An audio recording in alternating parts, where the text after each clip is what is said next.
Assalamualaikum warahmatullahi wabarakatuh. Welcome back to my YouTube channel. Pada video pertemuan kali ini, saya akan membahas sebuah materi dari konsep dasar IPS yang berjudul kebudayaan. Wah, sangat menarik sekali ya teman-teman materinya. Yuk kita simak materinya bareng-bareng. Pembahasan yang pertama, kita akan membahas tentang pengertian kebudayaan. Kata budaya berasal dari bahasa Sanskerta, yaitu budaya, yakni bentuk jama dari budi atau akal. Jadi budaya adalah segala hal yang bersangkutan dengan akal. Selain itu, kata budaya juga berarti budi dan daya atau daya dari budi. Jadi budaya adalah segala daya dari budi, yakni cipta, rasa, dan karsa. Menurut Kamus Besar Bahasa Indonesia, budaya artinya pikiran, akal budi, hasil adat istiadat atau sesuatu yang sudah menjadi kebiasaan yang sukar diubah. Ki Hajar Dewantara pernah mengemukakan bahwa kebudayaan berarti buah budi manusia adalah hasil perjuangan manusia terhadap dua pengaruh kuat, yakni zaman dan alam, yang merupakan bukti kejayaan hidup manusia untuk mengatasi berbagai rintangan dan kesukaran di dalam hidup dan penghidupannya guna mencapai keselamatan dan kebahagiaan yang pada akhirnya bersifat tertib dan damai. Pembahasan selanjutnya ialah pembentukan budaya.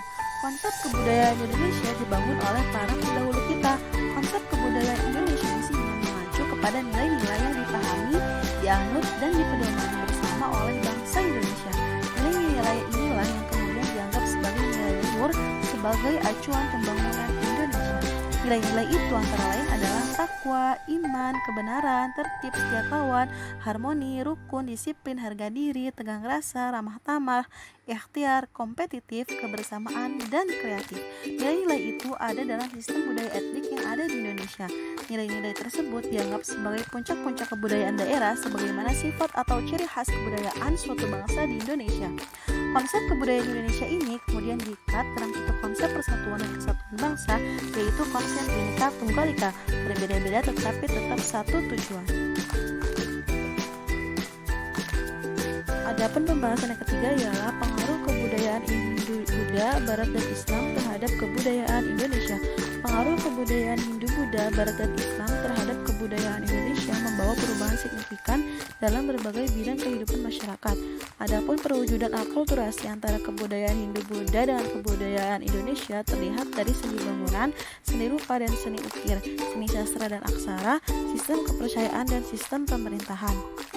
Adapun pengaruh kebudayaan Hindu-Buddha dengan kebudayaan Islam antara lain yang pertama ialah seni bangunan. Bentuk-bentuk bangunan candi di Indonesia pada umumnya merupakan bentuk akulturasi antara unsur-unsur budaya Hindu-Buddha dengan unsur budaya Indonesia asli. Candi Borobudur merupakan salah satu contoh dari bentuk akulturasi tersebut. Yang kedua, seni rupa dan seni ukir. Masuknya pengaruh India juga membawa perkembangan dalam bidang seni rupa, seni pahat, dan seni ukir. Hal ini dapat dilihat pada relief atau seni ukir yang dipahatkan pada bagian dinding-dinding candi. Misalnya relief yang dipahatkan pada dinding-dinding pagar di Candi Borobudur yang berupa pahatan berwarna sang Buddha. Yang ketiga ialah seni sastra dan aksara. Pengaruh India membawa perkembangan seni sastra di Indonesia. Seni sastra waktu itu ada yang berbentuk prosa dan ada yang berbentuk tembang atau puisi. Berdasarkan isinya, khusus sastraan dapat dikelompokkan menjadi tiga, yaitu tutur, pitutur, kitab keagamaan, kitab hukum, dan wiracarita atau kepahlawanan. Berikut adalah pengaruh kebudayaan Islam terhadap kebudayaan Indonesia. Yang pertama ialah seni bangunan, yaitu masjid. Atapnya berbentuk tumpang, yaitu atap yang bersusun semakin ke atas semakin kecil dari tingkatan paling atas berbentuk sebuah limas. Jumlah atapnya adalah ganjil, yaitu 1/3/5. Tidak dilengkapi dengan menara, akan tetapi dilengkapi dengan beduk untuk menyerukan azan. Yang kedua ada aksara dan seni rupa, yaitu seni kaligrafi yang turut mewarnai perkembangan seni rupa Islam di Indonesia. Kalimat-kalimat yang ditulis bersumber dari ayat-ayat Al-Quran maupun hadis. Seni kaligrafi biasanya digunakan untuk hiasan pada bangunan-bangunan masjid, motif hiasan batik, hiasan pada keris, hiasan pada batu nisan, dan hiasan pada dinding rumah. Yang ketiga, seni sastra. Seni sastra zaman Islam yang berkembang di Indonesia sebagian besar mendapat pengaruh dari Persia, seperti cerita-cerita tentang Amir Hamzah, Bayan Budiman, dan Seribu Satu Malam. Dalam seni sastra zaman Islam di daerah Melayu dikenal sebagai syair Ken Tamunan, Lelapan Mahesa, Pemitir, syair Panji Sumira, dan lain sebagainya. Dan yang terakhir adalah bangunan makam. Makam pun dibangun di atas bukit atau tempat-tempat yang keramat. Makamnya terbuat dari bangunan batu yang disebut dengan jirat atau kijang. Adapun manfaat mempelajari kebudayaan yang mempengaruhi kebudayaan Indonesia adalah sebagai berikut. Yang pertama, untuk mewujudkan suatu akulturasi kebudayaan. Maksudnya, perubahan besar yang terjadi dalam kebudayaan sebagai akibat adanya kontak antara kebudayaan yang berlangsung secara lama. Yang kedua adalah dapat memperkembangkan atau memperkaya budaya sendiri. Kebudayaan bangsa Indonesia adalah kebudayaan Indonesia.